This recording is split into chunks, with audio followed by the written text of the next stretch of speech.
कधीच नाही चुकणार तुमचे फेवरेट टीव्ही शोज झी5 सोबत, तेही एकदम फ्री. हे हे आहे सत्य.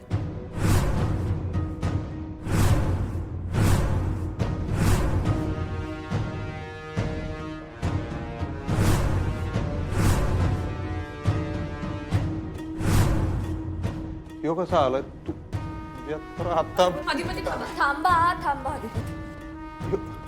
यो कसा काय आलाय ह्याला कोणी ओंक्या तू इथं कसा तुला तर सोडत नाही Please तू इथं कसा आलास थांबा अधिपती. अधिपती थांबा. उगा चिखलात दगड फेकू नका.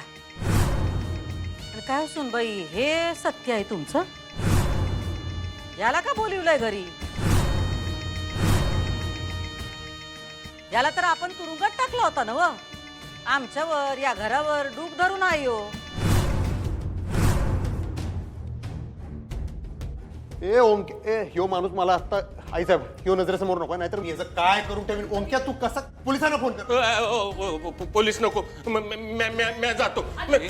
थांब इथं. तू कुठे चाललास? ओंक्या यार तू पोलिसांना फोन कर तू वेळ का घालवतोस? नको ना पोलीस. एक मिनिट तू ह्याला कसं काय घेऊन आलास? ते जेलमधून सुटलं कसं काय? सगळं कळेल तुम्हाला अधिपती. त्यासाठीच बोलवलंय मी बजरंगला इथे.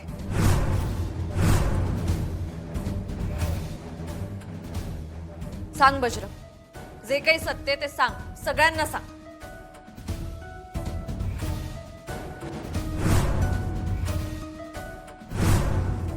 अधिपती नाही कळलं पाहिजे काय सत्य आहे ते. आपण बोललो ना काल. म्हणजे तुम्ही बोलला ह्याच्या संग का? कुणीकडं तुम्ही ह्याला कसं काय भेटला? आणि तुम्ही तर म्हणला ह्यानं तुम्हाला जीवे मारण्याचा प्रयत्न केला ना, त्रास दिला ना ह्यानं तुम्हाला. मग आणि मला न सांगता तुम्ही ह्याला कशाला भेटाल? काय झालं असतं म्हणजे?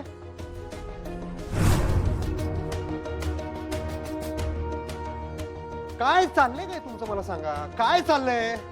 मी सांगते तुम्हाला, सगळं सांगते.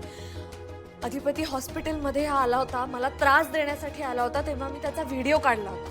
तेव्हाच मला कळलं होतं की हा माझ्या मनात नाहीये, हा प्रत्यक्ष येतोय आणि मुद्दाम येतोय. मला त्रास देण्यासाठी.